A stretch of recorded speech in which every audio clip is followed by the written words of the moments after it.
to put the pedal to the floor.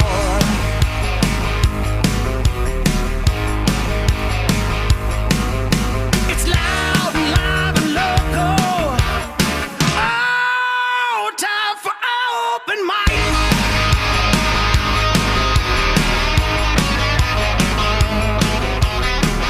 That is correct. We are loud, live, and local on this fine Thursday morning on FM 96.9 The Game, AM 740 The Game, HD 101.1-2.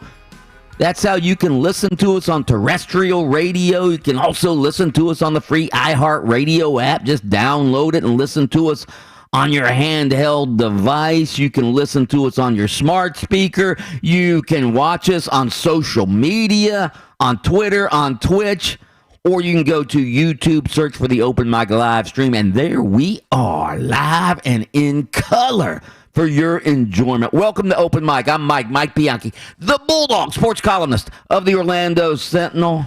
Joining me, as always, Adam Reardon, the deceptive intellect, and Austin Pastolka, the Sultan of Sound.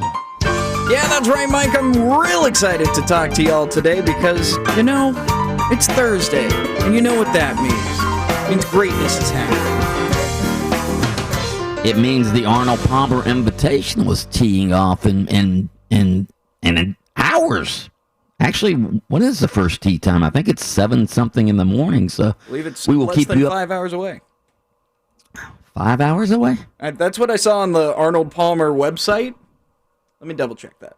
No. There's morning tee times this morning. I think starting around 7:30, if I'm not mistaken. But anyway, we will keep you up to date on the Arnie. We want to hear from you throughout the course of the show, as always, because we are the People Show. You can call us 407-916-8255. You can tweet us at 96.9 The Game. You can also text us on our Academy Sports and Outdoors text line 50857. We like to begin each show with an open mic early morning inspirational quote of the day. Another one from our favorite philosopher, the great Anonymous, who once said, and I quote, "One day or day one, you decide," end quote. Anyone? It's pretty simple. That's for you procrastinators out there who like to say, one day I'm going to do that. Or you could say, this is day one of me doing this. Yeah. Means get started. Quit procrastinating. Yeah, that is for the procrastinators, isn't it? Yeah. One day. I feel attacked. I feel like this is pointed directly at me, and I don't appreciate it. That's a you problem. That's not an us problem if that's how you feel about yourself.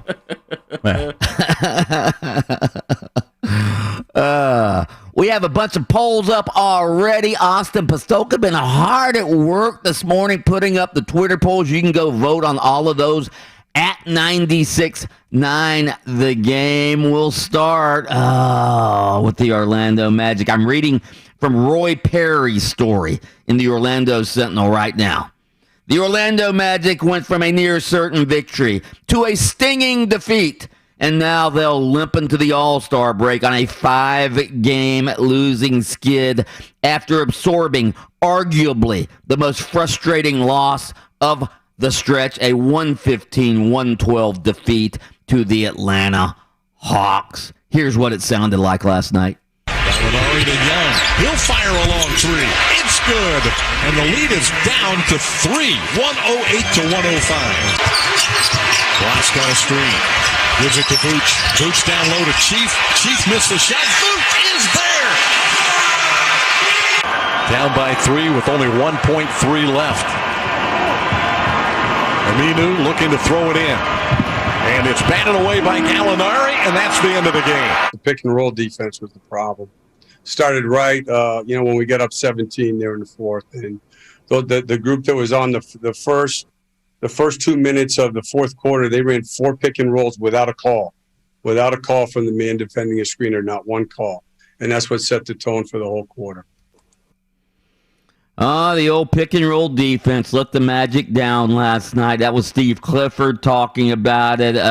The Magic, forget the pick and roll defense. Their overall defense has gotten terrible.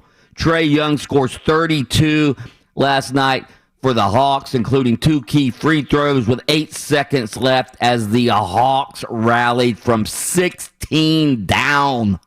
16 down in the fourth quarter to win the game. The Magic had hoped to, they played 7 of their final 8 games before the break at home. They'd hoped to sort of make up some ground. Instead, they lost ground. They were 3-5 during those 8 games. They're idle until March 12th because of the All-Star break. And their defense, again, terrible. They gave up 73 points. 73 points in the second half last night. That's the most they've given up all season in a half. 73 points. You can tell this team is either just giving up or just worn out because their defense has been lackadaisical, and that's usually their calling card. Over the last 3 games, guys, the Magic are averaging giving up about 71 points a game in the second half. 71 second half points per game in the last 3 games. You're not going to win any games if you're especially when you're challenged offensively. If your defense, which is your calling card, is just terrible, then you're going to be one of the worst teams in the league. And right now, the Magic are one of the worst teams in the league. I don't think there's any question about that. What? They're not gonna, but they're gonna make the playoffs, Mike. Hey, this is it. I thought they were. Well, gonna that make felt the like a long time ago, doesn't it? Doesn't that feel like a long time ago? Hey. They beat 3 really bad teams. Actually, the Golden State wasn't a bad team, but they strung together a couple wins, and then we got to dust off the old. Is this the time the Magic make a run to the playoffs? The Mike, this team, again. The injuries are going to keep this team from achieving what they were last year, which was no question. A playoff team, a low-level playoff team, a bad basketball team that happened to make the playoffs because there were not a lot of good basketball teams in the East. So this team hasn't been a good team in a very, very long time. Probably since Dwight Howard's been here. When's the last time the Magic were a good basketball team? Forget about, hey, we made the playoffs at 400, and our record was, below 500. We made the playoffs.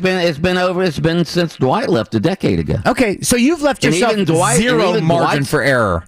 And even Dwight's last year, they weren't that good. They were a first-round playoff loser because Dwight, of course, didn't play in the playoffs his final year. So the way this team's been constructed is not been constructed with ever who is on the roster. It's not been a good team for a long, long time, and everything has to go exactly right for them to even squeak into the playoffs, which means the teams around them have to be so bad that at 400 they can get in the... And you're right, the injuries hurt them this year. I mean, there's no denying that. But the injuries have turned them in from a bad basketball team to an abysmal basketball team. That's the difference. So, I've never been that high on this Magic team because they've never been a good team. Yes, they made the playoffs, and if that was the measuring stick, then so be it. But for me to get excited about my hometown team, you got to win at least half your games, okay? I don't feel like as a fan I'd be asking too much to construct a team that is capable when even you have all the bullets in the gun that you can win half your games. And the Magic have not been able to do that. And so therefore now with the injuries, you get what you get now, which is one of the worst teams in the NBA, as you said. Half your games, I'd settle for about 40% right now because they're 13-23. They're second from the bottom. Only the Pistons are below them in the Eastern Conference standings. So again, yeah, you'd settle for 400 at this point. But again, what I've been saying is they have to be operating at the optimal level to get to that. We've seen that the last few years. That's as good as it gets for this team, the way it's constructed, with who it has on its roster, all-star or not. You need better players, top to bottom. Hey, positive though from last night. Oh, here. Oh, you had to dig deep for this one. Mo Bamba played. Well, that's. I mean, How many minutes? Who do you think he was talking about with the pick and roll defense issues? I think he was throwing shade. 12 minutes. Wow. 12 minutes he played last night. 1 for 2 from the field. 0 for 0 from the line. 0 for 0 3-pointers. Rebounds? 5 rebounds. Whoa, 5 rebounds in 12 right. minutes. A +1 while he was on the floor. See, if they had 5 Mo Bambas, they would have won that game by a point. There you go.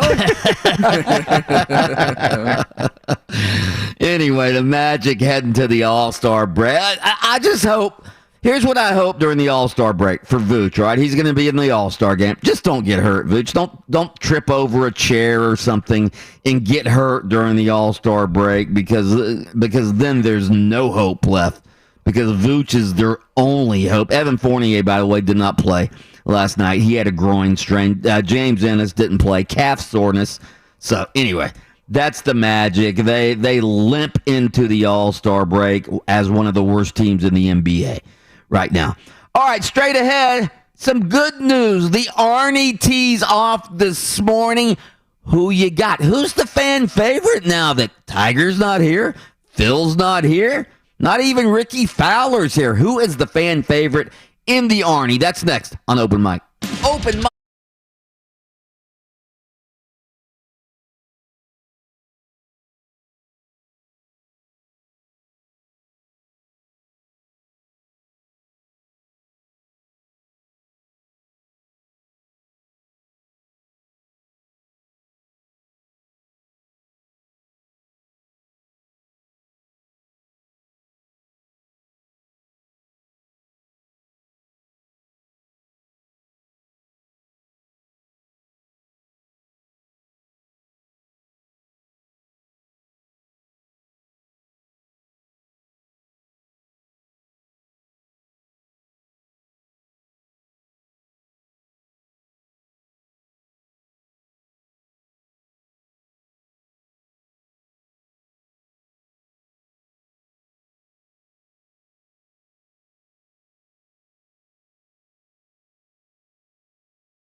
Jack Nicklaus, Byron Nelson, Ben Hogan, now Tiger Woods hosting an event, are to this where the game is now, where it's come from, and where it's going forward. I think, all you want to do is just give a big thank you to these players. Obviously, with Arnie passing, it's, but anytime you see Jack or Tiger, you just want to say thank you for, continuing to boost this sport and at a professional level, further and further, and allowing us the opportunities that we have.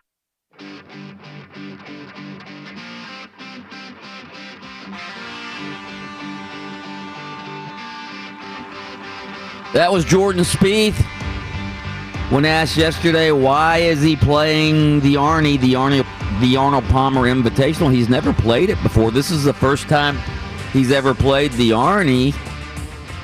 Sort of wish he'd played the Arnie when Arnie was still alive. But this is his first time, and he was paying tribute to all the great golfers who have helped boost the game. Obviously, Arnold Palmer, probably the first golfer who really made golf a TV sport because of all of his charisma, the hitching up the pants. He was aggressive on the course. He was the common man from Latrobe, Pennsylvania, was in the Coast Guard at one time, was a paint salesman when he decided, I'm going to try to play. I'm going to try to be a pro golfer. He gave up being a paint salesman to try pro golf. And then, of course, Jack Nicklaus was Arnie's big rival, even though Jack was better than Arnie, and Jack was a young guy, and, Arnie was sort of the fan favorite, Arnie's Army, all of that, and Jack was the villain when he first came on the tour and started beating Arnie. And then, of course, Jack became the biggest golfer out there, and then Tiger comes along. He takes it to another level because he was different. Obviously, he was a golfer of color, and golf has had issues with race in the past. We all know that the Masters and Augusta National didn't even allow black members for, generations. So, again, Jordan Spieth paying tribute to all of those golfers, and that's the reason he's playing the Arnie this year. It's going to be different, though. The Arnie's going to be so much different this year. Obviously, Arnie has been gone for 5 years now. This is the 5-year anniversary of Arnie's passing, and Tiger's not going to be there. Tiger's won the tournament 8 times, more than anybody. Tiger used to play it every year, obviously, when he lived in Orlando, and he was in his prime, and he was winning majors, and he and Arnie were tight. So Tiger's not going to be there. Phil Mickelson, another fan favorite, a longtime fan favorite, who's not really a factor anymore, but he's not going to be here. Ricky Fowler, who's also a fan favorite, he's not going to be here. Can I ask you a question about Ricky Fowler? Did he withdraw or something? I don't know. I don't know why he's not. I don't know. I don't think he withdrew. I just think he's not on the. I don't think he chose to play this. On ESPN.com, he's listed as having a 12:57 tee time today. Oh, is he playing? That's my. I'm taking him since nobody else would have taken him at this moment because they didn't think he was playing. I'm taking Ricky Fowler. This sport right now, we're gonna have to. It could use a star to win. We're gonna have to change our poll then, Austin. Can we change our poll, Ricky? Our crack research staff was apparently on crack this morning. That was me. What time? 12:57. That's about per ESPN.com. There he is, playing with Jason Day. Yeah. Yep. And playing with Mickelson isn't playing. Well, I didn't look. The only reason why I recognize him because I was working on my selection, and my selection was listed right underneath him, and I'm going, wait a minute, Ricky Fowler. Let's make sure Phil Mickelson's not playing in this event. Okay. Turns out Jordan Spieth's not playing. No, well, he talked. All right, let's change our poll. All right, who you got, Adam Reardon? Who you got in the Arnie? So if I didn't discover that Ricky Fowler was playing, because I think the sport needs a star to win, so I would love to see Ricky Fowler. Oh, stop it! Stop it! Yeah, and I don't want golf. Yeah, how long have we been waiting for Ricky Fowler to emerge as a champion? Yeah, but he's a star. He's a star. I didn't say he needs a champion. He's a star. He's a star. He's just never never won a major, but other than that. Golf doesn't want to become the next NASCAR where guys are winning and we go, who? So I'm going to give you a name that makes everybody go, who? I'm going Victor Hovland, playing in the same group as Ricky Fowler and Jason Day. That's a good group to follow, by the way. I mean, you want some young stars. That's a pretty good group. Jason Day, he's faded big time. He's had back issues, and I mean, he's still a really good golfer. I think he's ranked in the 30s in the world, but he used to be number 1 in the world. He had vertigo too, didn't he? Have like vertigo, bad issues? He's had other health. He's had some health issues. I'm gonna go with my paisano, Francesco Molinari. He's won the Arnie before. He's sort of faded, but he's starting to play a little bit better now. I'm going with the paisano, my fan favorite, Francesco Molinari. Who I want to see at the top of the leaderboard, though, just for interest's sake, Patrick Reed, because everybody hates Patrick Reed, and I think golf needs guys like Patrick Reed to be sort of the villain, because most golfers are nice guys. You know, they don't ever do anything controversial. Patrick Reed's a cheater, first of all right? He's a cheater. He's a villain. He's a heel. Doesn't every sport need heels? So Patrick Reed at the top of the leaderboard, I think, is good for golf. Agree? I don't know, because I don't like to tune in to watch him play, because, especially if he's on the leaderboard, I don't want to watch him win. I don't know, this is weird, because it's not like a physical confrontation. I'm not saying you want to watch him win, but you at least want to have him up there so you can root against him. Yeah, but I think it's a little different when you talk about athletes we love to hate, because they're normally participating in a sport that they could potentially get their bell rung in. You know what I mean? Like we watch boxing, we're gonna tune in to watch Floyd Mayweather because we hope he gets knocked out. Nothing bad can happen to Patrick Reed. Nothing bad. Bryson DeChambeau can send a 430-yard drive into the back of his head. And if that happens, then I'll play it on loop, on my computer. But no, I think that it needs the young charismatic. Hey, here's what he's not: charismatic. I think golf needs charisma. I think golf needs a certain sort of star power, and I don't think that Patrick Reed gives you that. Matter of fact, I think Patrick Reed turns people off, not turns them on to the sport. I don't know about that. Now, again, I was at the Arnie following Patrick Reed around last year, and man, he was just getting heckled left and right. It was almost like a real sport. It was almost like being at a college basketball game or an NBA game, and every time he would walk by, he'd get heckled. I mean, one fan got thrown out last year. He was yelling at Reed, "Hey, don't hit it in the water, cheater!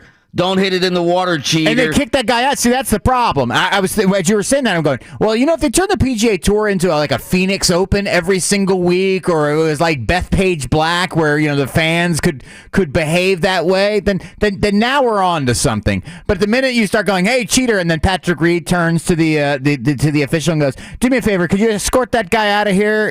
Then they kick him out. Yeah, but if we're going to change golf into that, and if that's the direction we're going to get a Phoenix Open every single weekend, then I'm all for that. And then I think you're right. Then we do have something where the villain in golf can play, the heel, if you will, of to be heel is what you use in wrestling terminology. It's pro wrestling. Okay, yeah. So a heel, yeah. Oh, if you could let the fans do that. If he were an ice skater, he would have hit Nancy Kerrigan's kneecap. There's no question about it. All right, Austin Pastolka, who you got? Oh, you know who I'm going with. It's big, beefy Bryson DeChambeau, brother. The workout warrior. Of course. Squats 500 pounds, Bryson DeChambeau. That's right, he's catching up to me finally. It's about time. All right, spontaneous text question is this. Spontaneous text question of the day. Who do you have in the Arnie and why? Text in 50857. Who do you have in the Arnie and why? Straight ahead, our thought-provoking daily poll question. UCF is tweaking the big boys again. We're going to get into that next on Open Mic. Hey,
So Mark Daniels wrote about this yesterday at 96.9 The Game on his blog. You can probably still read that if you want. Just go to the Beat.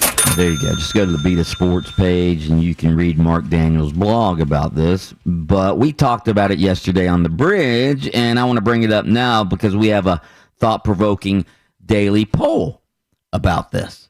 All right? And the thought-provoking daily poll question is this, all right? What is the main purpose of UCF putting up billboards in Gainesville and Tallahassee declaring the Knights as, quote, the future of college football? So that's the question. The choices are to annoy UF and FSU snobs, transfer portal awareness in case any players from UF or FSU decide they want to enter the transfer portal, more fodder for Paul Feinbaum to hate on UCF, and the last choice is because UCF is the future. All right. First of all, I love the fact that UCF is tweaking the Power 5 big boys yet again. I mean, to put those billboards up in Gainesville and Tallahassee and Miami. I think there's 5 cities: Gainesville, Tallahassee, Miami, Tampa, and Jacksonville. So UCF has these billboards up. UCF, the future of college football. The billboards also include a number of miles it is from UCF to those 5 cities. All right? So I think it's awesome. I think UCF tweaking the Gator fans, especially the Gator fans, because they get so annoyed with UCF. I think that's probably the main reason that UCF is putting these billboards up in Gainesville and Tallahassee, to annoy Gator and Seminole fans. Or I think it's to get attention if the UF or FSU players who might just consider UCF if they want to transfer someday. Why wouldn't you? I mean, you've got these billboards up in all the college towns. Gainesville, Tallahassee, Miami, Tampa, where USF. If players and people are talking about the UCF billboards, doesn't that put UCF at the forefront of some of these players' minds if they decide to transfer? I think it's a great recruiting tool for the transfer portal. Any thoughts on why UCF is putting these billboards up? Well, yeah. Would you agree that UCF's athletic department at this moment, not necessarily rolling in dough, have a lot of cash to sort of throw away on frivolous billboards? So the idea that the billboards are there just to annoy some people, I don't think is a decision that would be made. You'd have to, this idea, when it came up, would have to be something that you were able to say, this is the reason we're doing it. This would be the return on said investment. And just to annoy some Gator fans or some Noel fans or some Canes fans or whatever fans are in Jacksonville and Tampa at this moment, USF fans. You wouldn't do it to annoy the dozen Cane fans. No, you live in Miami. No, there's a reason why you do it in Miami, and it's a little bit different than the reason why you do it in Tallahassee and in Gainesville. And you're right. I think that the reason why you could even pitch this idea is to say, listen, there's a new recruiting ground. And it isn't just in Miami anymore, or the city of Tampa, or here in the Orlando area. It is on college campuses. It's the second and third string guys that aren't happy. DeMarcus Bowman, who's the new running back at Florida, which everybody's excited about. Remember, he was second or third string at Clemson, and now he's there. So if you're UCF, why not put yourself in a position where you're marketing to the second and third string running back at Florida, or the second and third string running back at Florida State? Look, you want to play college football, you want to stay in this beautiful state, we are X amount of miles away. That is the only reason why these billboards make sense. Now, in Miami, you're doing it for 2 reasons. One, you get the transfer portal, which is the new recruiting ground. But billboards in Miami to market to the high school athletes is not a new thing. I remember when Greg Schiano got the job at Rutgers, and he was doing it. It was a whole lot of more miles away to Piscataway, New Jersey, though. That's for sure. Yeah, I brought the transfer portal up to Mark Daniels yesterday, and he said he didn't think that was probably the main reason they were doing it in Gainesville, Tallahassee. But I think it is. Why wouldn't it? I mean, again, it's not that Gainesville and Tallahassee don't have, high school recruits there to sort of impress, but why would you put it in Gainesville and Tallahassee? Are those? That's the new recruiting ground. That is that. I mean, the thing is, the transfer portal now is recruiting ground 2.0. It used to be the high schools. I agree, and I do believe that it is a marketing ploy to reach. I think the demographic they're trying to reach in those college towns. I mean, with all due respect to the 352, and I forget what the Tallahassee area code is. 850. 850. They have a handful of high school players that come from those areas and normally if there's a really good high school player from Gainesville, guess where he's going? Florida, probably. Yes, if it's a big time kid from Lincoln or from one of those schools, guess where he's going? Florida State. I do believe these are marketing ploys in these college towns for probably a few different reasons, but the one place where you could get a return on that investment is if a kid from Florida goes, I'm going to transfer out of here. I'm the fourth wide receiver on the depth chart. I caught 15 balls last year. That's not enough for me. Hey, they're slinging it around down there with the offensive guy like Gus Malzahn. I'll do my senior season there. And I think that's the one place where you can get a return on that investment, not necessarily Gator fans upset. Well, they were thinking about putting a billboard in Lincoln, Nebraska, but then they decided we don't really want any of their transfers. Ooh. Way to pick the low-hanging fruit there, Mike. All right around the corner, Kellen Winslow Jr. has gone from a soldier to a sexual predator. I'll explain next on Open Mic. Open Mic with Mike Bianchi. Skill level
Give us a call, 407-916-8255. Our spontaneous text question of the day.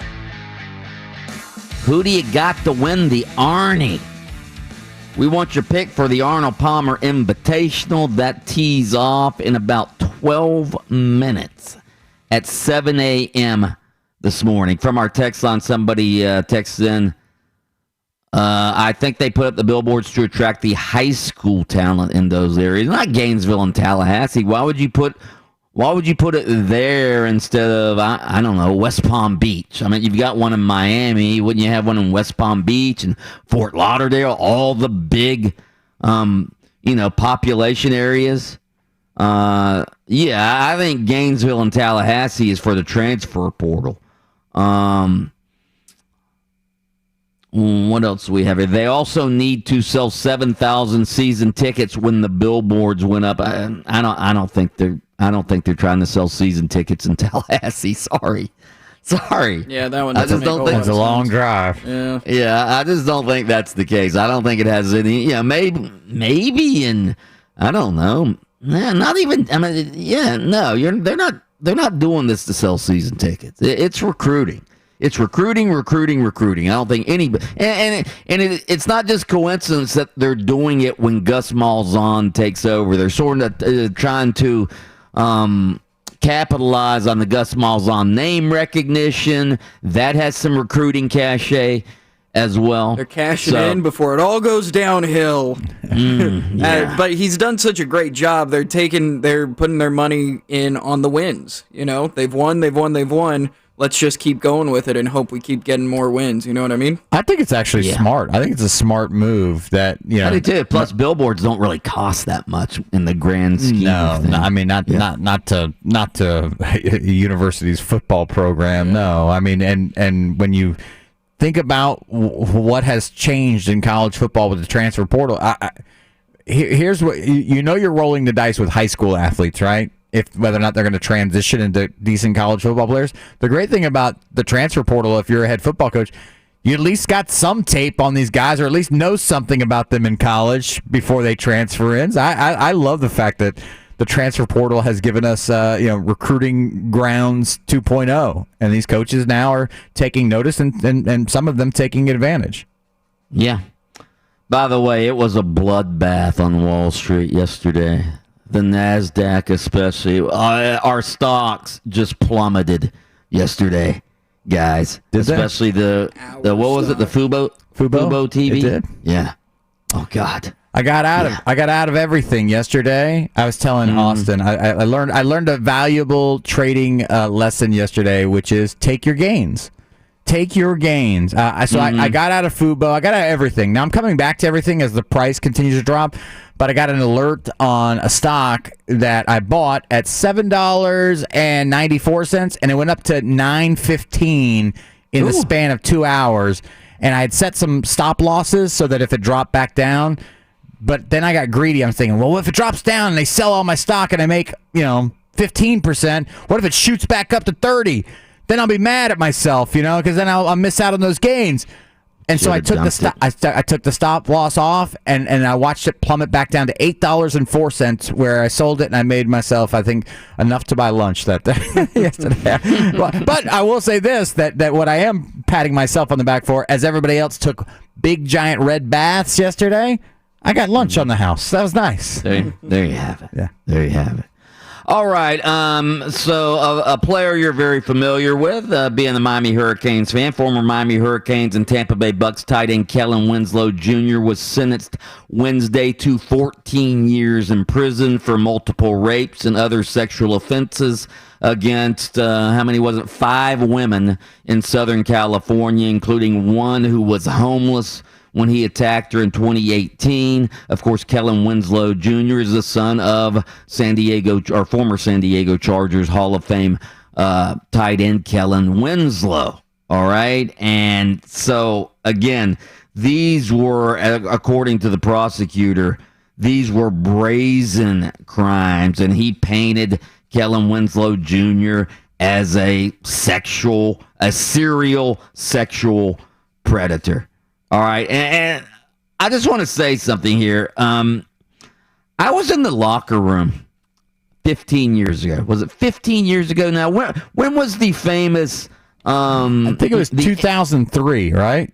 The 2003 or 2004. Anyway, I was in the locker room that day when Miami had just lost to Tennessee. I was standing right in front of Kellen Winslow Jr. when he went on his famous or infamous rant about I'm a freaking soldier, blah, blah, blah, blah, blah.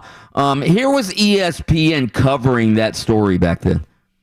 Yeah, I don't give a hell. It's about this you, man. I don't give a flying, you know what, about a ball. I don't give a damn. He'd do the same thing to me. It's war. They don't give a freaking, you know what, about you. They will kill you. They're out there to kill you. So I'm gonna kill them. You write that in the paper. You write that. You make money off that. No, man, I'm pissed. All y'all take this down. I'm pissed, man. We don't care about nobody except it's you. We don't. If I didn't hurt him, he'd hurt me. They're gunning for my legs. I'm gonna come right back at him. Soldier. I'm a freaking... Funny how he spent all that time trying not to curse, and then at the end he goes, I'm a bleeping soldier. But anyway, he was talking about what happened was he had thrown a block on a Tennessee player and sort of hit the guy low, and the guy was injured and he was down, and Kellen Winslow Jr. was standing over him, essentially taunting him, all right, while he was injured, all right, and Kellen Winslow Jr., and again, I was standing right there when he went on that post-game tirade, and just the look in his eye, and again, I didn't know he was going to become a sexual predator, but I was thinking to myself, I think Dave Hyde from the Fort Lauderdale Sun-Sentinel was there as well, and we were like looking at each other like, this guy's unhinged. This guy's unhinged. He had a screw loose even back then, and now you see what's happened to him, and you wonder, has this guy always been a little unhinged? Because, again, that was a bizarre display in the locker room that day. Bizarre. And, later he came out and apologized, and Larry Coker, who was the coach then, he took a lot of heat because, the Canes were always known for taunting and trash talking, but, then when they started losing, it wasn't nearly as celebrated. So, again, that was what, 15, 16 years ago, and now you see what's happened to Kellen Winslow Jr. What are your thoughts, being a Miami Adam Reardon, on what's happened to Kellen Winslow Jr.? I don't know if I want to use the word sad, because I can't be sad for somebody who has committed these crimes. But when you see, you're terribly disappointed that somebody with all the opportunity that he had, all the athletic gifts that he had, that his life took this turn and he didn't take the fullest of advantages of those opportunities. I remember that day. I want to say that was Miami just had like a 30-game home win streak snapped that day against Tennessee. Kellen Winslow had a lot of hype going into that season. As a matter of fact, the year before that, I went to the spring game. And during the spring game, there was a fight in the spring game between he and Sean Taylor. Like, he and Sean Taylor got into... I'm talking about a major fight during the spring. I mean, it sort of looks like in a game where like both sidelines are like trying to pull the guys apart. So to say that he was always maybe walking an edge, a very, very thin edge, when it came to displays of violence, and again, I don't want to say that just because you get into one little fracas during a football game, you're a guy that should be tabbed as a future felon or something like that. Yeah, but when you look back on it, and see what's again, I was thinking that day, this guy's got a screw loose. Yeah, and again. Go ahead. I know. I think that there's people that have tried to draw some correlation between football, CTE, damage that your brain gets, and then decisions you'll make in the future.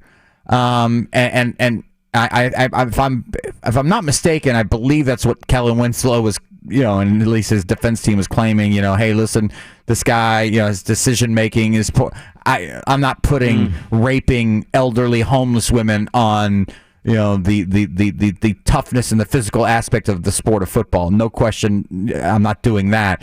But when I just remember Kellen Winslow Jr. as an intense football player, a very, very talented one, but a guy that I guess when things were going good, things were good for Kellen. When things started going poorly, they went way sideways. Remember, he was with Cleveland when he wrecked his motorcycle in the parking lot. Yeah, I remember. Yeah, that. then he went to Tampa Bay for a while. But again, he has turned and I guess I could make this comparison. I mean, even though it's a different crime, he's sort of like the Aaron Hernandez. He seems to be a serial sexual predator. He's the Aaron Hernandez of sexual predators, I would guess, because that's what it is. It sounds like he's had issues with this for quite some time. And again, when you go all the way back to college, he was sort of on the edge back then, sort of like Aaron Hernandez was. Yeah. So now the guy's going to prison for a long, long time, 14 years. All right, let's pause for station identification. WYGM Orlando, WJRR HD2 Cocoa Beach. We are football. We are FM 96.9, The Game. What you reading there, honey? It's very exciting stuff, you see. It's the front page of the internet. Here we go with the front page of the internet this morning. We start off on YouTube's trending page where one of the top videos is the official trailer for Tom Clancy's Without Remorse on Amazon Prime Video. Are you guys Tom Clancy fans at all? I think I read a Tom Clancy book way back when, but nah, not particularly. I mean, he's a great author. I've never heard any of his songs. I have no idea. Well, he's the guy with the video games, right? Yes, Rainbow Six Siege, all that sort of I've stuff. never played those games either. Never read a book, never played any of his games. Goodness. Never heard any of his music, nothing. Well, this movie is an action thriller starring Michael B. Jordan. Ooh. And which I'm a huge Michael B. Jordan fan. The trailer has 1 million views so far, and it's only going to grow. Tells the story of John Kelly, a U.S. Navy SEAL who uncovers an international conspiracy while seeking justice for the murder of his pregnant wife by Russian soldiers. Ooh. When Kelly joins forces with fellow SEAL Karen Greer and shadowy CIA agent Robert Ritter, the mission unwittingly exposes a covert plot that threatens to engulf the U.S. and Russia in all-out war. One of his partners What was Tom Clancy's most famous book? Was it The Hunt for Red October? Was that it? One of those. Or is he Patriot Games guy too, or no? I don't know. I'm gonna be honest. Can I ask a question? I think I definitely know he was The Hunt for Red October. I don't know about Patriot Games. I mean, if Michael B. Jordan has a love interest in this, it'd be kind of because there's a female agent, right? Yeah. What if he falls in love? So he's trying to avenge the death of his pregnant wife, but then falls in love with this other girl. How rude! Man. How rude! Probably stops halfway. Never mind. Forget about it. I found this new girl. Movie's over.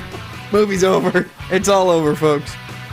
Trending over on 969thegame.com, the open mic section. We talked about yesterday how Shaq was going to be on AEW Dynamite. He got put through a table. Ooh. You can check that video out over on 969thegame.com. Mike, you were going to say something? I think he said, "Wow." Oh, Said, okay. All I heard was that. I've got weird headphones today, guys. I've got earbuds. Oh yeah, this guy was singing cheap headphones. He was singing the praises of this tape yesterday. He's like, "Oh man, this tape I've got for my headphones, it's fantastic, better than any tape." Yep. And then halfway through the show, I see it dangling, his earphones dangling off. He's holding it. Yep, I look like a nightclub DJ. Yeah, here we go. His Gorilla Tape. Yeah. I was using gaff tape. He was using gaff tape. Better than Gorilla Tape. Well, I mean, apparently that was in fact a gaff on your side. Nice. And your part.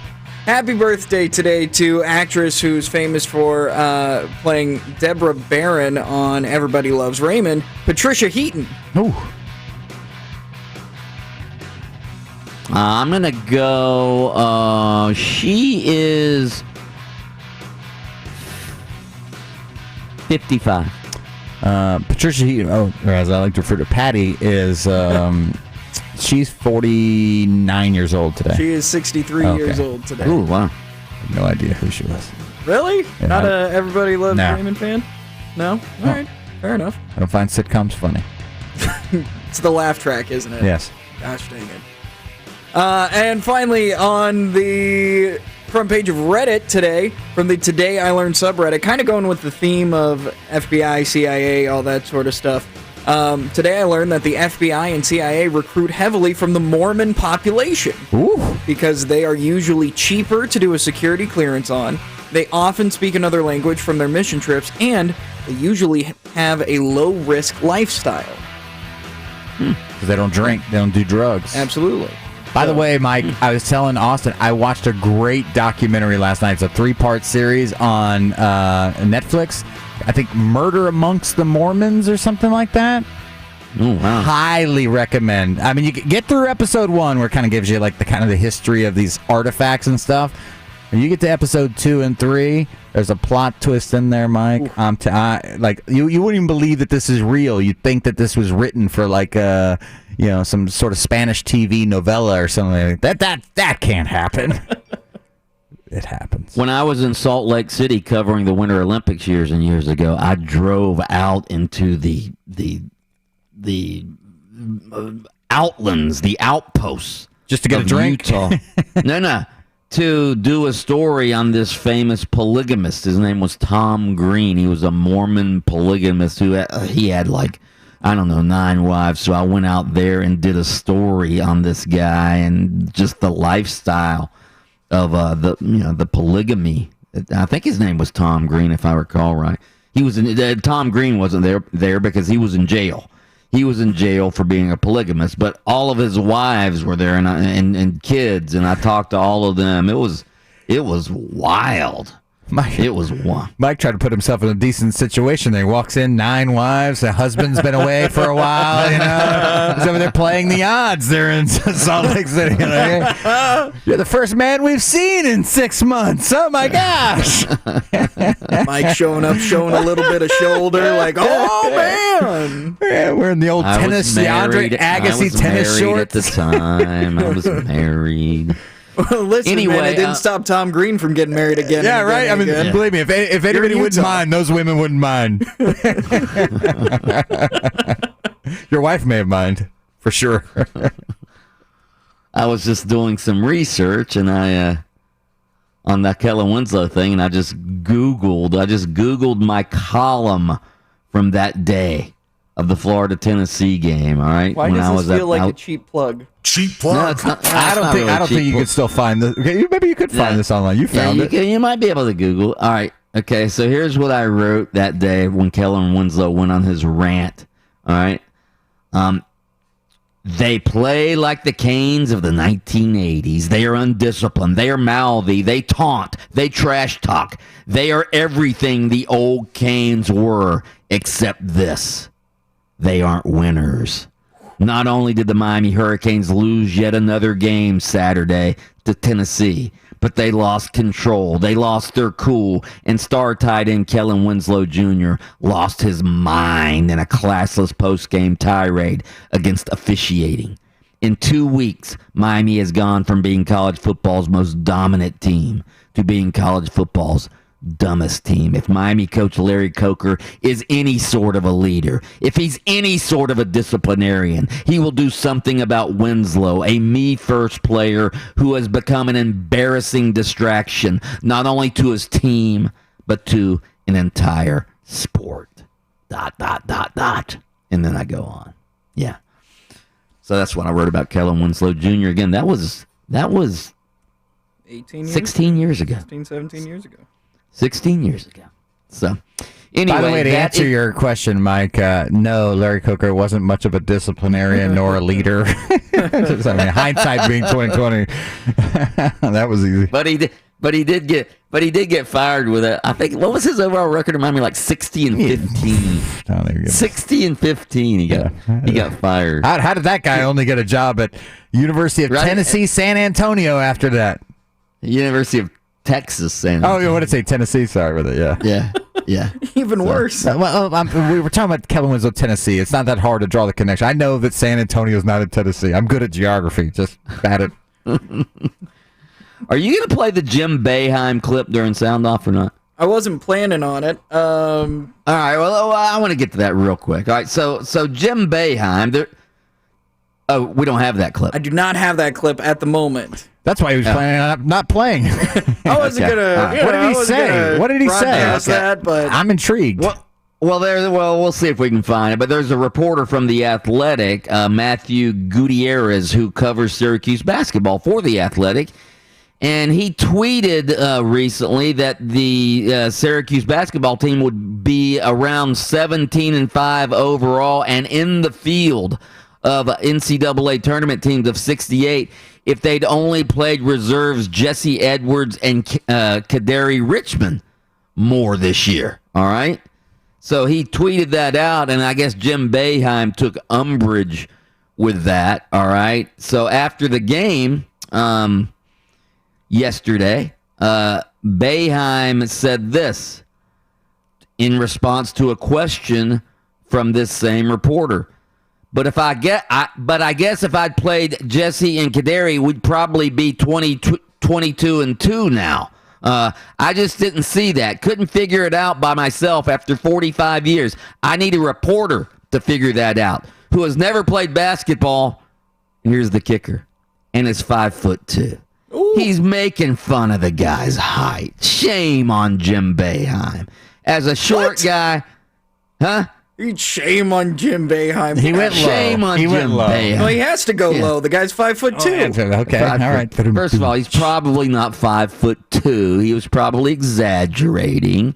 He's probably more like 5'7" or something like that. And Jim Boeheim, the old cranky coach, is making fun of the guy's height. Shame on Jim Boeheim. Well, I will say this, and normally I'm not a coach defender, but if a writer's going to offer up this nugget, hey, I think the team's record would be this and this if the coach would play these guys. I mean, could you imagine? In the state of Florida? You can't second guess a coach. Is that what you're saying? You could say we can't second guess coaches now. I mean, offering up some sort of analysis or suggestions on who a writer thinks the guy should be playing. Yeah, no, that's not a problem. No. I disagree with that. We don't do that with quarterbacks all the time. Oh, this quarterback should be playing. That quarterback should be. We don't do that. Mike, if you write a piece on Dan Mullen next year, and Florida is, or UCF, or any team for that matter, and say their record is 8-4, and you go, this team would be 10-2 if he would have played this backup.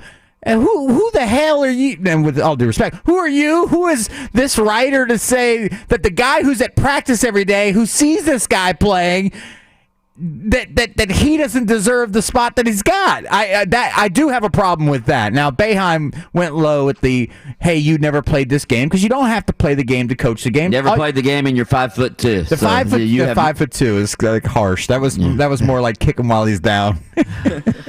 All right, straight ahead, it's the Sound Off coming your way next on Open Mic. Absence makes the heart grow fonder. Yeah, more Open Mic in minutes.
Sound Off brought to you by the Open Mic Beer Bracket. Go to 969thegame.com and vote on our NCAA tournament style bracket. We are trying to figure out what is the best beer. Vote on our bracket and no other brackets because we are in a competition with the other shows. All right, Austin. Sound off. Sound off. I'm just going to, enjoy the game. Obviously, it'll be just a one-day thing, but just be out there and enjoy it. Spend some time with some of the other players. Take it all in. Have fun. So, it's unfortunate that it's not, a weekend like you usually have, and it's a 3-day thing, and you have a bunch of stuff to do. But and you have all the fan interaction and everything. But it's still a huge honor to be part of it, and it'll be fun. The game I think will be a great game. I think people will be tune in to watch it. You have 24 to some of the best 24 players in the world on one court. It's always a fun show, so it'll be great. And like I said, it's a lot of the stuff there is for a great cause, so it's always great that we have an opportunity to give back to the community, and that would be a great way to do it. So that's Vooch talking about the All-Star game coming up this weekend. So one thing that happens at All-Star games is these superstar talents, they come together and they talk, and then they might end up on the same team. Are you worried at all that Vooch is going to be pulled away from the Magic because he's an All-Star now? Oh, well, we asked him that very question when he was on our show earlier this week, and he says he's happy in Orlando. He gave the nice answer. Come on now, be realistic. Are you nervous? No, I'm not nervous. I think Nick Vucevic is genuine. I think he wants to be in Orlando. I think he's the type of player that wants to stay with a franchise for his entire career and wants to see if he can help. Now, if he gets to be, what is Vooch right now, 30 years old? If he gets to be 35, 36 years old and is at the end of his career and he wants to go try to win a championship when he knows his window of opportunity has closed, then maybe he'll go try to gravy train a championship. Like, I'm trying to think of some guy like Gary Payton back in the day, Karl Malone. Didn't he go play for the Lakers? Guys like that. For this as well.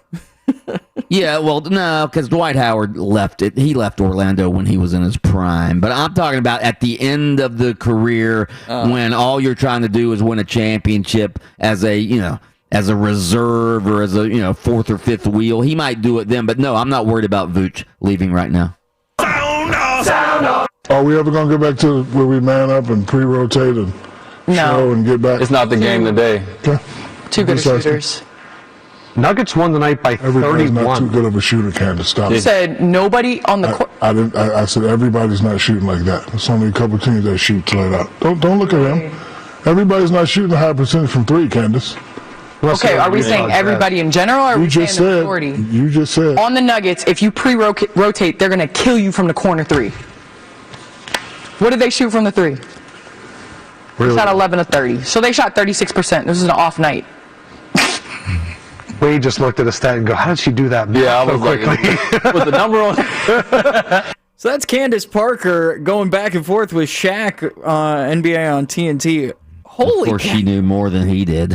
Well, of course, but like I guess she does her homework. Well, yeah. I guess when putting this in front of us, having Candace Parker, who does her research and also brings legitimacy to the table. How do you feel when the big guy Shaq gets shut down like this? Well, I'd almost have to hear it again because it came fast and heavy, and I wasn't sure exactly what I was listening to. It sounds like she said something about, they all shoot well from three.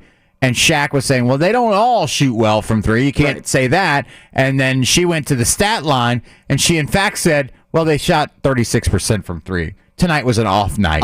On and off night. On and off. Right. Yeah, but so who was proven wrong there? Because if Shaq's saying that's not true, that they'll just kill you from the three, and she's the one that said, let me go to the stat line here, and whips it out and then goes, oh, it was an off night. They didn't shoot. I mean, part of me's going, well, an off night for them. For the Magic, that's an on night. A great night. Right. no, 36% from three as a team is pretty damn good. And it was the fact that Candace Parker came after Shaq, who was doing an okay boomer thing. When are we getting back to people being physically tough and that sort of thing? It's just basically saying this 3-point thing is a fad. Oh, I'd say I don't think it's a fad, but again, that thing came fast and and heavy, quick. I really wasn't sure what I was listening to. Okay, then how about this? Do you like that it was fast and heavy? Do you like that it was confrontational like that? No, because what's made TNT enjoyable to watch, throughout their tremendous run, has been the fact that it's not been heavy at all. It's been lighthearted, funny. Once in a while, I don't know. Once in a while, Barkley and Shaq have gone at it. But, I love. But even those guys, they go at it. They go at it. But then there's still some funness to it. That sounded really confrontational, and I don't know if it's because Shaq was speaking to a woman and a woman was speaking on basketball, and maybe that and I don't want to create that. I'm just saying that just felt different than he and Charles. And then normally he and Charles the next day will kiss and make up, so we'll see what happens here. But for the most part, that TNT show has been just nothing but fun. I mean, there's been little tiny drops of those guys going back and forth, and Ernie Johnson has to sort of steer them in the right direction. But it's been a great program, and I don't want to see that change. By the way, the Magic shooting 37% from three. So maybe Shaq was right on that particular. I didn't think 36% from the 3-point line was great. I could do that. Yeah, you could do that. Not with anybody guarding you. As long as maybe that guy who wrote for the Syracuse Daily Bee, if he's 5'2", I could do it. Sound off. I'm excited. We got to win. We've been playing very, very good basketball. And to finish our strong like this, to go on the All-Star break means a lot to us. Hopefully we can get guys healthy. KD, Jeff, TLC. After the break, keep this train rolling. And as far as, playing in Houston, a lot of mixed emotions from the fans, but, knew that was going to happen. I just wanted to come out here and give them a show. All right, Mike, last one real quickly here. James Harden saying, I just wanted to give the fans a show, and he hopes he did that. All the good talk, all the good feelings coming from James Harden. Not as good of a reaction from the fans, obviously, but some fans were very happy to see Harden come on back to Houston. Man, it's always weird when a superstar leaves a place. Talk about what that's like and what you expect. Especially when you leave the way James Harden left. I mean, he essentially quit his way out of town. Let's call it what it was. He quit on the team and forced his way out of town. So yeah, when he said before the game, "I hope they show me a lot of love." Come on, yeah. They're not going to show you a lot of love when you quit your way out of town. Was he a great player for the organization? Yeah, but the way he left was ugly and not pleasant. So, no, he didn't deserve a lot of love when he comes back for the first time. Maybe in a couple years when he comes back, yeah, they'll cheer him. But right now, no, he didn't deserve any love last night after the way he left. Sound off. That's the sound off for today. All right, straight ahead. The football team of Washington, I guess since they can't control themselves when sexually harassing cheerleaders, they're just going to get rid of them altogether. That's next on Open Mic. What does Mike Bianchi and the next commercial break have in common? They're both short. Now listen here, Mr. Frodo. Don't get short with me. More Open Mic after this. Heard the good news about COVID-19 vaccines? They're here, but you can do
All right, so the Washington football team, they've had a lot of issues with cheerleaders. All right, they decided to get rid of them entirely yesterday. All right, this comes weeks after reaching a confidential settlement with former cheerleaders who appeared in lewd videos without their consent. All right, so now they are announcing yesterday they're eliminating the cheerleading program and replacing it with a co-ed dance squad. So I guess since they're sexually harassing the cheerleaders, they decided, hey, we're just going to get rid of them altogether.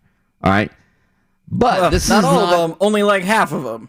Yeah, You know. And Lord knows that only cheerleaders can be sexually harassed. Dancers, never sexually harassed. Ever. Male or female. That never happens. Okay, but this is going to be more, I think this is going to be, like the Magic did the same thing. The Magic got rid of their Magic, it wasn't the cheerleaders, but it was their Magic dancers, all right, which were all female dancers, and they replaced them with a co-ed dance team. Now, obviously, there is some, what's the word I'm looking for? There's probably some liability issues here, I would think, especially if you're the Washington football team. Now, the Magic, I don't think ever had any sexual harassment issues with their all-female dance team. But I think it's, on the Magic's part, I think it's more of, hey, what these dance teams represent. And don't get me wrong, these are very talented dancers that are on these dance teams, that are on these cheerleading squads. All right, very talented dancers, but they're not really cheerleaders. The cheerleading squads in the professional level are not really cheerleaders. They're essentially a dance team is what they are. You know, they're out there on the field, dating all the way back to the early days of the Dallas Cowboys cheerleaders. They're out on the field, usually dressed provocatively, and doing dances that might be suggestive. All right? That's what dance the Laker girls. Who are some other ones I'm thinking about? Again, the Dallas Cowboy cheerleaders. When I was a kid, that was the one. Those were the ones that they sort of started the whole trend of cheerleading squads being more dance teams with very attractive women. Again, dressed provocatively out on the field dancing. I think professional sports is trying to get away from that. And you know what? I agree with it. And again, these are talented dancers. Don't get me wrong. But it's just a bad look. I like the co-ed dance teams. I like college cheerleading squads that are out there actually doing cheers and tumbling, and they're athletic and doing acrobatics and backflips and things like that. I enjoy that more than I do the professional dance teams out there dancing, in my opinion. So again, I like the fact that they're getting rid of the quote unquote cheerleading squads and going with more athletic type of co-ed dance teams, my opinion. Thoughts? Yeah, I'm against the for lack of a better term, the eye candy. The really hot girls out there in the really short skirts with. Yeah, I mean, because let me say this about cheerleading before all cheerleading gets lumped in together. Some tremendously athletic cheerleaders out there. Real cheer, like the stuff that cheerleaders. Yeah, cheerleaders, not dance teams. Right. Well, but listen, I'm not against dance teams because they're talented dance teams. No, I'm not. Yeah, but again, you're going to have a dance team. It's just going to be a more traditional co-ed athletic dance team. Yeah, listen. I think they're going to do more. I think they're going to do more cheerleading type stuff, like tumbling and acrobatics and things like that. Sort of like like the Magic, like not during halftime, but like during TV timeouts. You ever see like they'll pull out the tumbling mat and people, and they'll do the thing where they throw people in the air. I'm fine with all that. I just think that there was a time where football was a guy's sport, and you know what else? Guys like girls. Let's put scantily clad women on the sideline. Yeah. Like to me, that's so old. It's so outdated. I mean this with no disrespect to women or even men who are talented cheerleaders, because I know that takes athleticism. I hate that the NFL and sports has taken cheerleading, which, again, takes great athleticism, and really pared it and whittled it down to just attractive women in really scantily clad clothing. Listen, as a 9-year-old kid, I had a Swashbucklers poster on my wall, and I cared. Those were the Bucks, yeah. Yeah, I cared more about that than I did my Steve DeBerg poster. I can promise you this. I looked at that one a hell of a lot more than I looked at old number 17. What a great play-action pass guy that was. Steve DeBerg. Steve DeBerg had one of the greatest fake handoffs in NFL history. I'm not looking at his handoffs. I'm looking at Swashbuckler, this girl right here. Who's Suzanne? All right, we do have a supplemental poll up about this. Do you agree with the growing trend of professional sports teams getting rid of their cheerleading squads and replacing them with co-ed dance teams? You can go vote at 96.9 The Game. All right, straight ahead, Edgar Thompson doesn't just cover the Gators. He also covers golf for the Orlando Sentinel. He will join us next to break down the Arnie, which is teeing off right now at Bay Hill. Edgar's next on Open Mic. More Open Mic up next.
Ben Hogan, now Tiger Woods hosting an event, are to this where the game is now, where it's come from, and where it's going forward.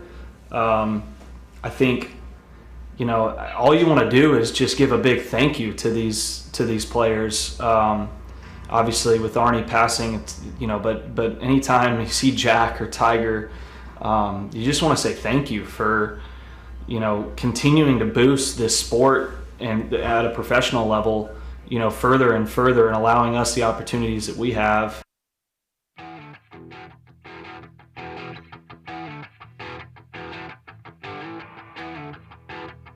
That was Jordan Spieth yesterday explaining why he has decided to play the Arnold Palmer Invitational, the Arnie as I call it. He's going to play it for the first time this year. If you want to read about that, you can go to OrlandoSentinel.com and read Edgar Thompson's story about that. Edgar Thompson doesn't just cover the Gators. He also covers golf for the Orlando Sentinel. He'll be covering the Arnie.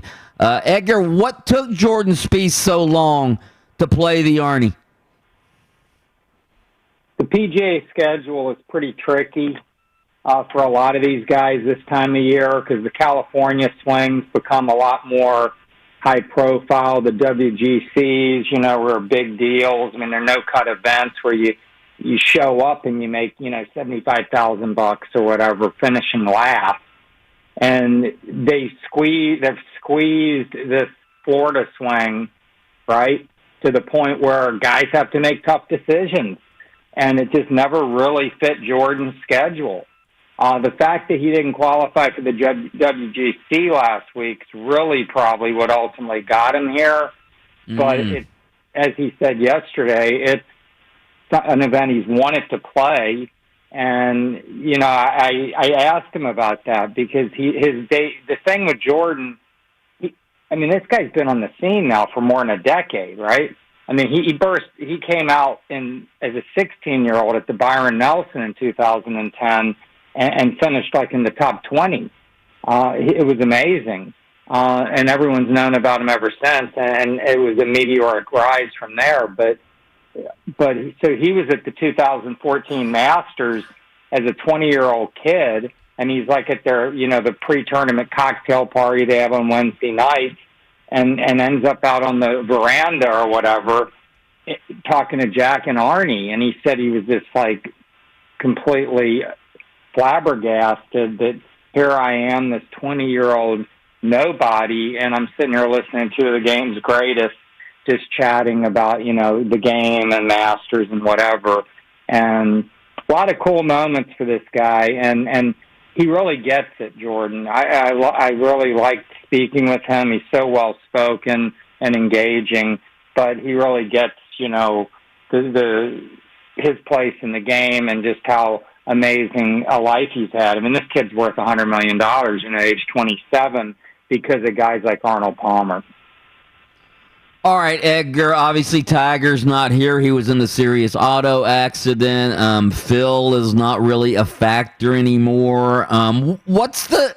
Is there a fan favorite now in golf? I mean, Ricky Fowler's playing. Is there really a guy who all the fans are going to sort of gravitate to? Rory, maybe? Who would it be? I mean, Rory's one of the big ones. For sure. I mean, he, again, another really engaging guy with the fans and has been around since he was a kid. I mean, he's been winning tournaments since he was a teenager, really. So, yeah, he's among them. I mean, Jordan is a huge fan favorite. I mean, he's charismatic. I even paralleled it a bit to Arnie. I mean, he wears his emotions on his sleeve. He's very, very engaged with fans. But he hadn't won in 3 years. That's been the thing with Jordan. I mean, he's been going through all these swing issues. He's showing some, good play lately, good form. Ricky Fowler hadn't won in 2 years. So these guys who are so popular, like Spieth and Fowler, and even Rory. I mean, Rory's in a 16-month, winless drought on the PGA Tour. So that's not a good thing. I mean, the guys who are winning. Are like Dustin Johnson, and people I love watching DJ. He can pound the ball. He's not here this week. Koepka, not here.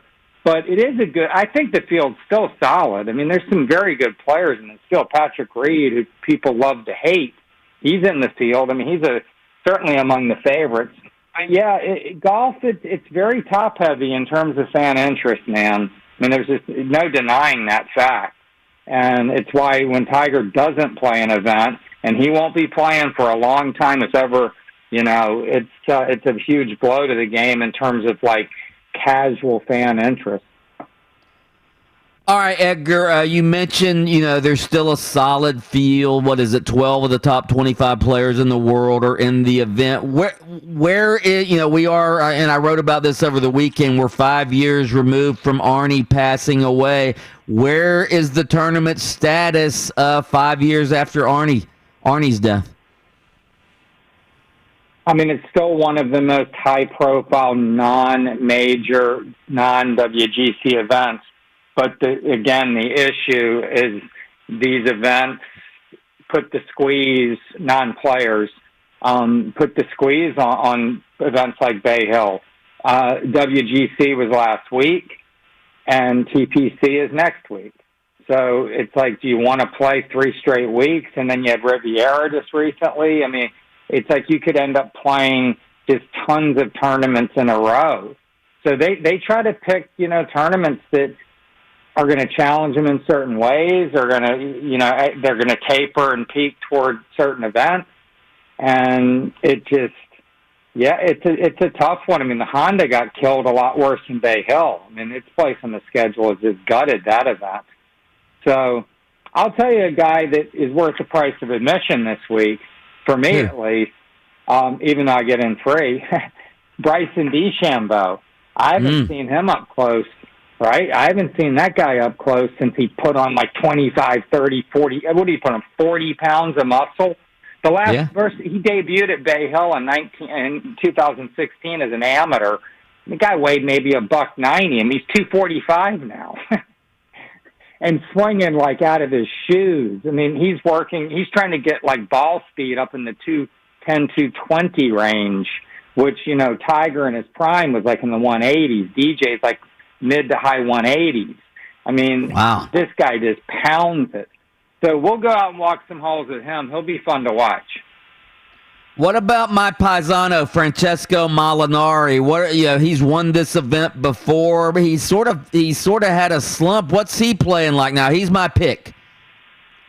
He is? Okay, well, it's a good pick because he's starting to trend again. That water ball on the 12th hole in 2019 Masters, and then he followed it up on 15 with a chunk that hit the trees and lost to Tiger. I mean, he was leading, if you recall that event. Yeah, Francesco. Absolutely. He really went down the rabbit hole after that for a good while.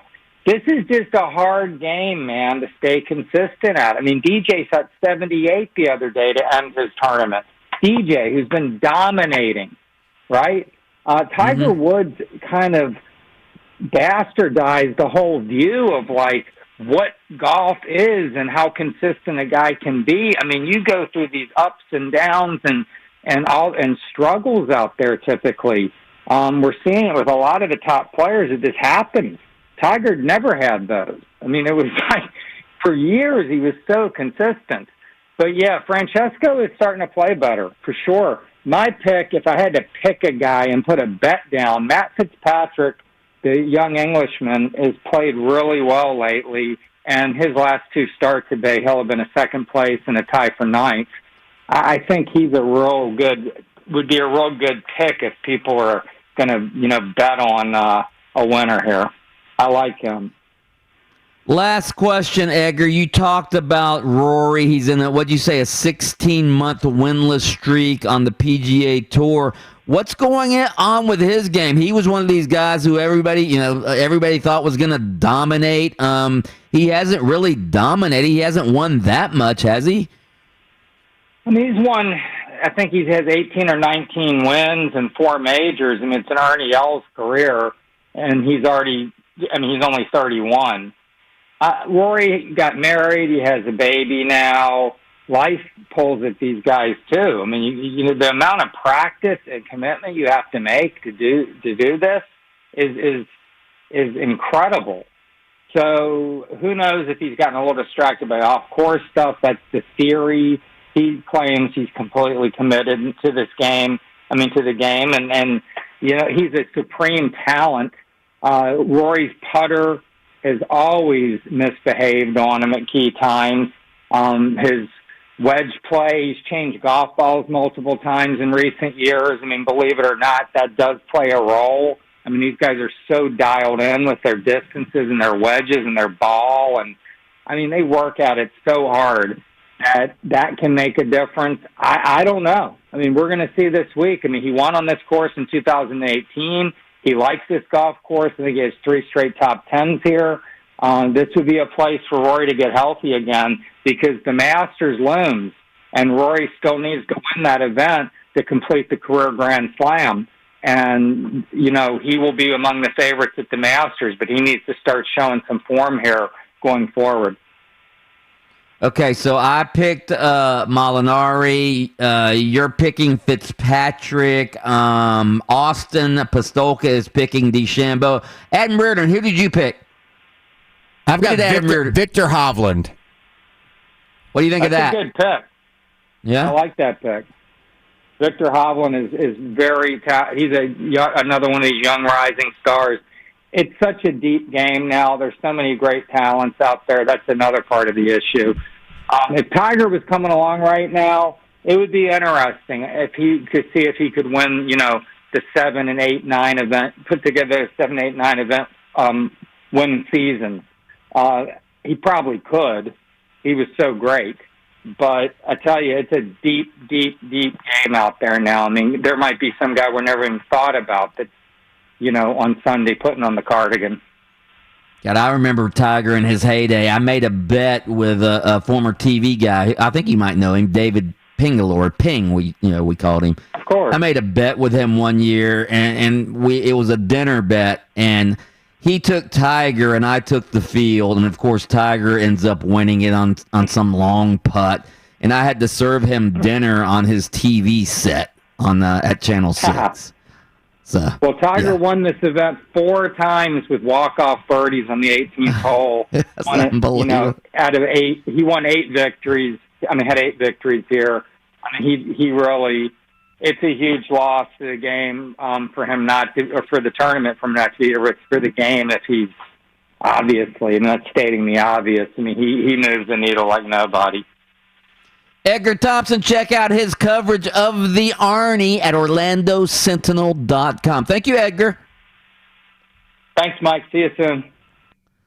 Straight ahead. Let's pause right now for station identification. WYGM Orlando, WJRR HD2 Cocoa Beach, FM 96.9 The Game, the home of Orlando City Soccer Club. You feel that? I can feel it. We're about to blast off. Just hook it to my veins! It's time for the blast. Yeah, that's right. I can feel it right now. The Blast here on Open Mic. Remember, The Blast is brought to you by Frank Gay Services. If you need an electrician or a plumber and you need them fast, go to frankgayservices.com and they will hook you up. That's frankgayservices.com. We'll start off with the supplemental poll number 1 about the Arnie with no Tiger Woods or Phil Mickelson in the field. Not who is your pick, but who is the fan favorite to win the Arnold Palmer Invitational this weekend? Is it Ricky Fowler, Bryson DeChambeau, Rory McIlroy, or Jordan Spieth? Yeah, and the reason we didn't put Ricky Fowler on this poll is because, first of all, I made a mistake and didn't even know he was playing in the event. But he's on there now. Yeah. I'm going to go... You know what? I'm going to go Bryson DeChambeau. As you heard Edgar Thompson explain, the guy is a hulking figure out there now. He hits the ball further than anybody. Everybody knows, chicks and everybody else dig the long ball. Was that what baseball's saying used to be? All right. Well, it also holds true. It also holds true in golf, all right? People like to see mashers. That's why John Daly was so popular back in the day. Tiger Woods, obviously, in his prime. He hit it as far, if not further, than anybody. So I'm going to go Bryson DeChambeau will have the biggest galleries, even bigger than Rory McIlroy. Is that the metric we're working on? Biggest galleries? Is that what the question was? Fan favorite, I would fan say favorite, so. fan favorite. Yeah, I mean the guy who hits it the farthest. That's I mean that's the low hanging fruit. Whoa, but Rory hits it well too. Sure. Yeah. Nah, but people want to look at Bryson DeChambeau right now. Yeah, Mike's right. Bryson DeChambeau, last place in this poll. 38% of the vote goes to Rory McIlroy. Yeah, they just know the name. Yeah. Mm-hmm. We'll move forward to the Open Mic thought-provoking daily poll, which is this. What is the main purpose of UCF putting up billboards in Gainesville and Tallahassee declaring the Knights as, quote, the future of college football? Is it to annoy UF and FSU football snobs? Is it for transfer portal awareness? Is it more Feinbaum fodder, or is it because UCF truly is the future of college football? As much fun as it is to annoy the Power 5 snobs up at Florida and Florida State, I don't think that's the main reason.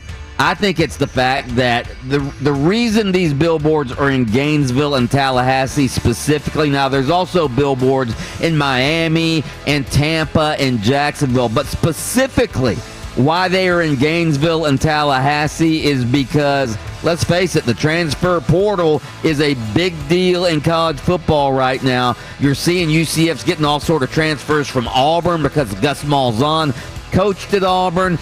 If there's a Gator player or FSU player who wants to transfer and wants to stay in the state of Florida, maybe he looks up at that billboard on his way out of town and says, maybe I'll go play for the future of college football. UCF. I'm going transfer portal on this. Yeah, I think the only real return on this investment is recruiting. And when you've got a billboard down in Miami, you've got one in Tampa, you obviously are located here in Orlando, you've got all the metros covered, whereas that's where you're probably going to recruit most of your high school players from. But there's a new recruiting ground, and that's called everybody else's roster. Okay, and it's called a transfer portal. And so putting up signs in Gainesville and in Tallahassee says, listen, we'll take the 4-star all-SEC guy, like we got from Auburn, who maybe's not happy there, who doesn't like the coach that they've got. For whatever reason he wants to leave, we're welcome. We're welcome. The kid who started at Georgia, who was a defensive back, was it David Wilson? We'll take him. Yeah, we'll take all those guys. That's why you put those things there. I believe that look, I think the real reason is for transfer portal recruiting, and then if it annoys the other team's fan base, that's just a bonus. And Feinbaum. Yeah, that guy too. With 39% of the vote, it's to annoy UF and FSU snobs. Followed closely by, with 38% of the vote, because UCF truly is the future of college football. Wow, that's going to annoy him even more. Absolutely. The future. Supplemental poll number 2, in Open Mic's NCAA tournament-style beer bracket, who should win the hotly contested first-round matchup between Pabst Blue Ribbon and Natty Light? Don't forget you can vote on this in the real bracket over on 969thegame.com. Well, PBR is probably going to win this, all right? But I'm a Natty Light guy. I became a Natty Light guy when Ron Zook, Zucker, when he was the coach at the University of Florida, he invited the media over to his house one time to try to schmooze the media because the media wasn't very nice to the Zucker. So he invited us over to his house. The lake house? The lake house? No, not the lake house in Lake Weir. No, this was his fancy house. Was it in the Hale Plant? Somewhere. Yeah. On the on the west side of Gainesville, and all he had in the coolers was Natty Light. I bet he drank 12 of those that night, and you couldn't even tell that he had drank one beer. He was the same guy. So I'm going Natty Light in honor of the Zucker. So you've never been invited to the lake house, have you, Mike? No, I've been to his lake house. Oh, okay, all right. Yeah. I haven't. I just know he has one. I was invited. Nice, by the way. I was invited to his neighbor's house on the lake, and I'm like, "Oh, that's Ron Zook's house right there."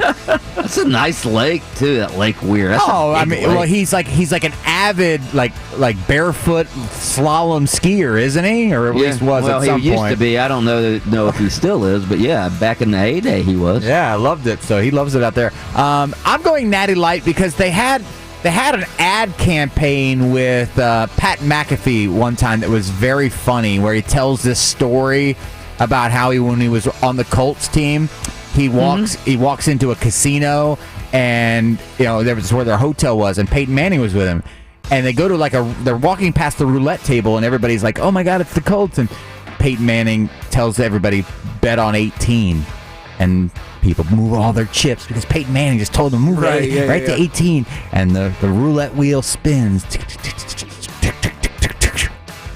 18! Whoa! And so the place went nuts. It's like one of the greatest stories ever. I'm pretty sure that it was Natty Light. I'm going Natty Light as well. I have to look that up and send it to you.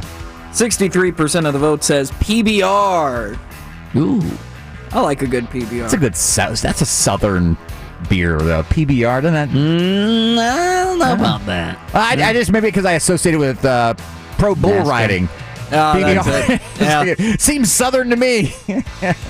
Supplemental poll number 3. Do you agree with the growing trend of professional sports teams getting rid of their cheerleading squads and replacing them with co-ed dance teams? Yes or no? I do. Again, the professional sports teams dating back to the Dallas Cowboys cheerleaders, their cheerleaders weren't really cheerleaders. They were dancers. Now, talented dancers, don't get me wrong, but they dress provocatively, they dance suggestively, and I think that's a bad look. All right, I like real cheerleaders. I like going to college games and watching the acrobatics and the cheers and the pyramids and things like that. I think that's cheerleading, and I think these co-ed dance teams will be more like that, obviously, because in college you have the male cheerleaders and the female cheerleaders, and they do all sorts of tricks and wizardry. I like that more than the dance teams. Yeah, I'm good with progressing as a civilized civilization, if you will, that we don't just need the eye candy, if you will, on the sideline. I think there's a way to have very, very talented and athletic folks on the sideline, whether that be dancing or whether that be some sort of stick man or red panda out there. I'm cool with that. Getting away from just the girl. I mean, and they're cheerleading, but it's not like the cheerleading that they have over here at Disney Wide World of Sports, where they compete for national, where they're tossing people in the air and stuff. Yeah, they've skipped all that, and they just dressed them all scantily clad and sold, posters to 9-year-old kids, back in the day, like me, swashbucklers. I'll never forget. 74% of the vote says no. They do not agree with this growing trend. That's our listenership. They like the eye candy. Okay. Supplemental poll number 4. What are you most intrigued about watching on TV tonight? Is it the game show The Chase, starring Ken Jennings? Is it BattleBots? That's right, robots fighting each other. Is it Swamp People? New episode of Swamp People on the History Channel. Shoot 'em, man. Or MTV's Floribama Shore. Oh my God. Okay, all right. So explain to me what Swamp People is. You don't know what Swamp People is, That's Mike? right up your alley. I think you'd like it. I think you'd like it. Nah. It's folks in Louisiana that hunt alligators. Yeah. Alligator hunting is like seasonal, and you only get so many tags. Oh, I'm definitely going with that because, again, I never hunted alligators, but we had alligators in our lake in Interlaken when I was growing up. And I call him my stepdad. He wasn't married to my mom. He actually shot an alligator one time right in the head. And, man, he was a good shot because it killed that alligator instantly. Yeah, that's what I learned on that show, is that you can really only shoot an alligator in one place. It's like a size of a quarter. Yeah. Yeah. Gotta get that muzzle right up against it, and then shoot him, Elizabeth, shoot him. They all have like those great accents. They all have subtitles because no one can understand what they're actually saying. They're speaking English, but you wouldn't know it. Yeah, exactly. 34% of the vote says BattleBots. They're going to be watching the Robot Fighting League. And finally, the open mic Would You Rather poll. Would you rather fight a jacked kangaroo or a large stingray? Oh, easy. Well, first of all, a stingray, I'm assuming you'd be fighting them in the ocean. That would be a safe assumption. Okay, so that's their This territory. guy won't even come out of his corner. This is an easy fight. Yeah, I mean, you're fighting the stingray in his territory. A kangaroo, at least you're on, you're both land animals. You're on land, so you have your footing about you. And we have one thing that kangaroos don't have, even though kangaroos can kick you with their strong legs and those big feet of theirs. You know what they don't have? They don't have hands, all right? They don't have hands that can grab, grasp, choke, suffocate. Yeah. Oh, no, kangaroos don't. I mean, they got arms and hands. Yeah, but they don't have hands. He's saying they can't grab like a full. Yeah, you can't grab. I think I could grab a kangaroo around the throat and probably suffocate it to death. I'm going that. I would go with the stingray. Because I'm assuming that, do I have to? I mean, I've got to have like some sort of footing, right? Sure, yeah. So I would grab the stingray and then hold him out of water, just staying away from the barber. No. You would be in underwater fighting the stingray. But I'm that's what I understood. Oh, but I'm going to be the one suffocating to death underwater. I've got like 45 seconds to beat this thing. You've got scuba gear. Oh, I've got scuba gear? Oh, so you're getting killed. You got no mobility in scuba gear. Yeah, I do know for a fact that it's not the end of the tail that you have to worry about. So I would grab the end of the tail, pull it up around its head, and then I don't know. How would you kill it? It would poison itself. Well, but the barb would be sticking straight out. I don't know how would I would be forced to just beat it. I don't know. Punch it to death. Just punch it. Yeah. Can you suffocate? I don't know. That's my plan. My plan at that point was to lift him out of the water, Mike. I mean, you thwarted my plan. Okay, now I've got to fight the kangaroo, which I didn't want to do to start with. 51% of the vote says they would take the jacked kangaroo, but it's a close fight. Okay, there you have it. All right, we have Brandon Kravitz up next. Where do the Magic go from here? That's next on Open Mic. Bianchi's got to get a quick workout in. Pump you up. Open Mic. We'll be back in a couple minutes. Beep, beep, beep.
That is the Brandon Kravitz walk-up music. Brandon Kravitz, host of In the Zone every afternoon right here on this station, FM 96.9 The Game, AM 740, HD 101.1-2.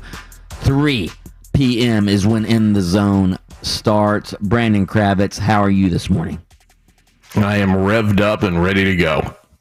You're revved up. Brandon, I was talking to these guys about the Arnie earlier this morning and just how it's not the same, obviously, this year with the pandemic. And remember we used to, when you were on the open mic show and we would go out to the Arnie, we'd be on location. We'd have a little, tent out there that we would do our broadcast, and Arnold Palmer would come up and spend some time with us. Remember those days? And just how different is this year?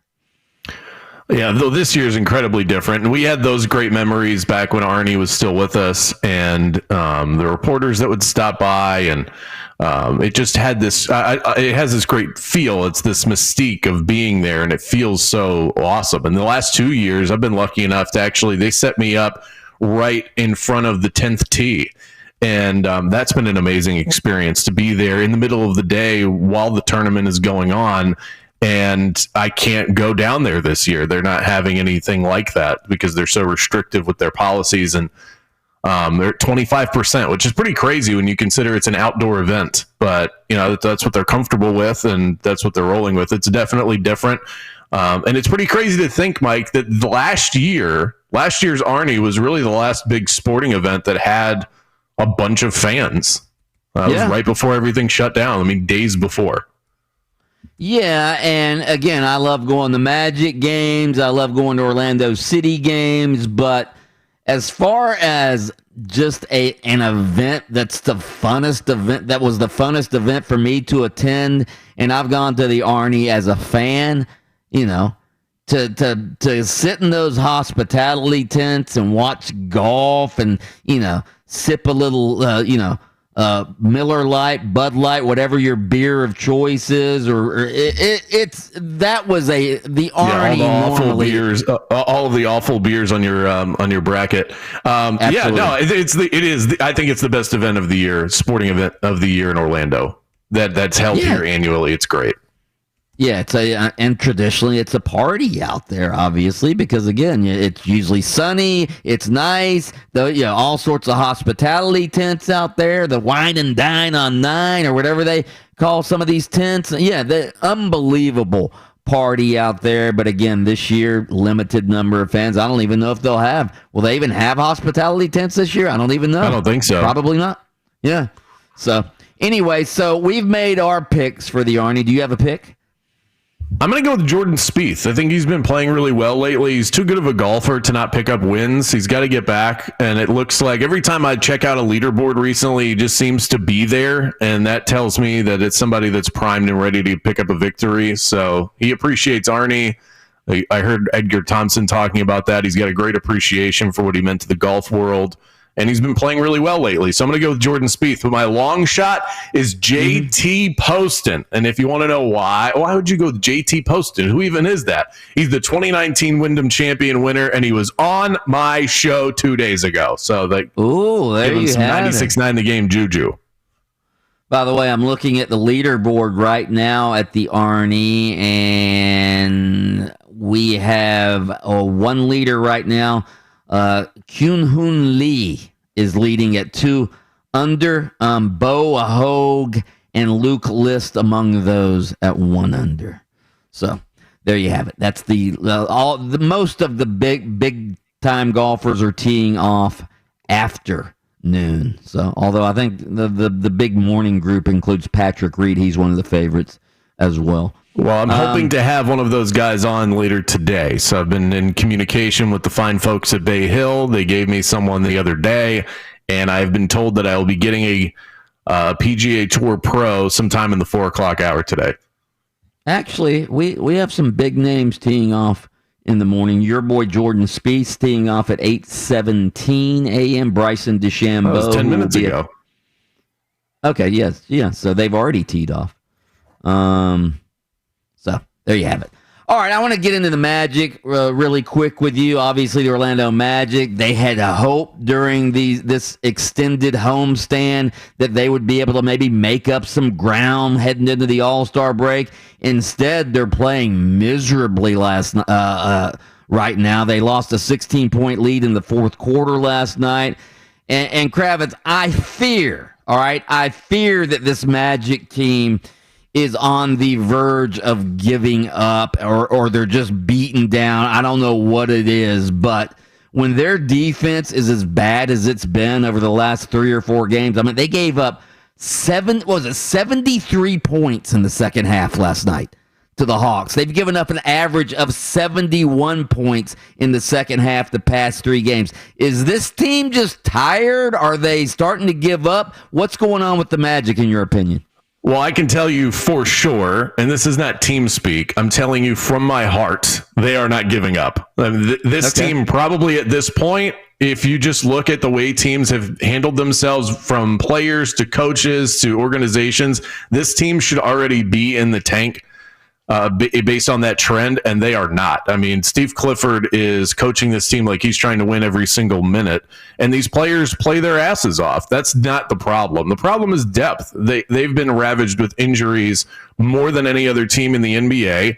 They were already middle of the pack when it came to talent, and then half of that talent on the roster was gutted, and a lot of the talent that got hurt were some of their better defenders.